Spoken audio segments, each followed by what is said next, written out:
Efendim bilan yesanglar açqa yeringlarga bag'idek achchiq chuchuk kavob tamlik qo'rimi jigar kavob tayyorlashni o'rganinglar do'stlar.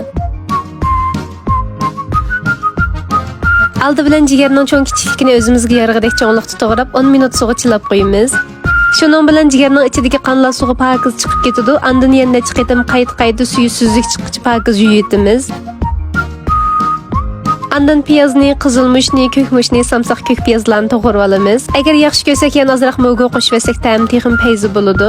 Qozonga moy quyib, jigarni silib 7 minutdan 8 minutgacha atrofda kuchlik o'tda qo'rsak, jigarning suvi chiqadi hamda jigarmi bir oz pishadi. Shuning bilan jigarni suzib elitib, qozondagi moyni to'kib, qayta moy quyib, qizig'anda jigarni silib qo'raymiz. Ikkinchi qitim qo'rganda jigarning suvi chiqib olmaydi hamda jigarmi shunchalik tamlik pishadi. Do'stlar, ko'ribmi shakapsizlar qo'shmaganlar qo'shinglar, har kun sizlar uchun yangilik mazmunlarni tayyorlashga tirishyapmiz. Yaqinda men qo'llash bek oz bo'lib qelyapti do'stlar. Qo'llash yuzini yurak belgisini besib inkas rang'iga jiq gullarni avatib qo'ygan bo'lsanglar.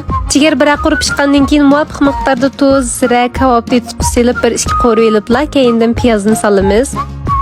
Andan ko'k qizilmushni samsaqlarni silib qo'rib olgandan keyin taqsiga ilib ustiga ko'k piyoz solsaqlar, kavob tamlik achchiq chuchuk qo'rim jigar tayyor bo'ladi.